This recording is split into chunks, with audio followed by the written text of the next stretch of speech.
ברוכים הבאים לסרטון ההדרכה של מערכת המרכז למדיה דיגיטלית של ספריית אוניברסיטת חיפה. בסרטון זה נדגים יצירת אוסף תמונות. נתחיל באתר אוניברסיטת חיפה. נבחר בקישור הספרייה. בדף הבית של הספרייה נבחר בקישור המרכז למדיה דיגיטלית.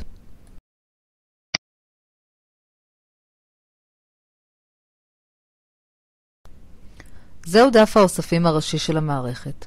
בכל שלב שתרצו לחזור אליו, לחצו על חיפוש. מומלץ להתחיל בהתחברות למערכת.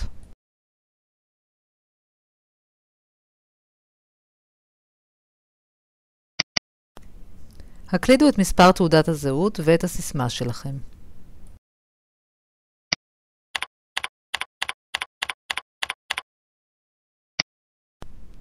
כעת נבצע חיפוש לדוגמה. בחרנו לחפש אובייקטים ויזואליים בנושא העיר נהריה.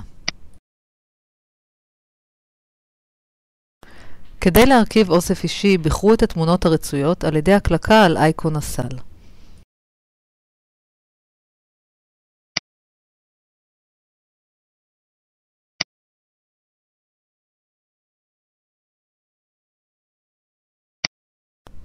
לצפייה בתמונות שנבחרו, הקליקו על אפשרות המרחב שלי בסרגל העליון.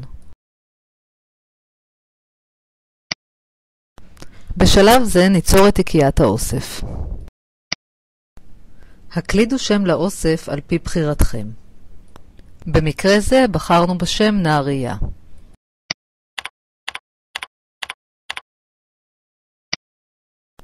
סמנו את התמונות הרצויות והעבירו אותן לתיקייה שיצרתם.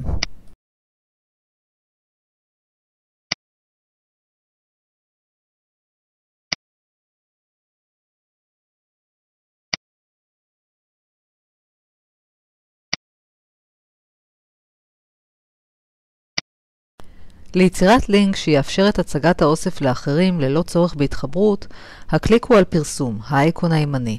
את הלינק תוכלו להעתיק, לשתול במצגות, לשלוח במייל ועוד. סמנו וי בתיבת ציבורי. מכאן תוכלו להעתיק את הלינק ולהשתמש בו כרצונכם. הקלידו שם אוסף לתצוגה.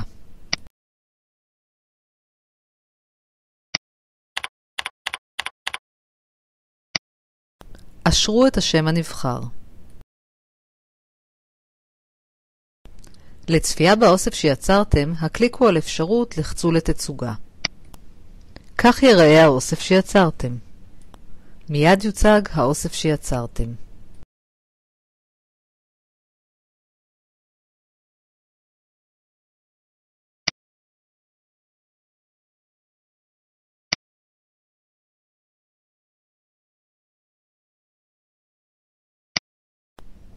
תודה שצפיתם. לשאלות נוספות, אנא צרו קשר.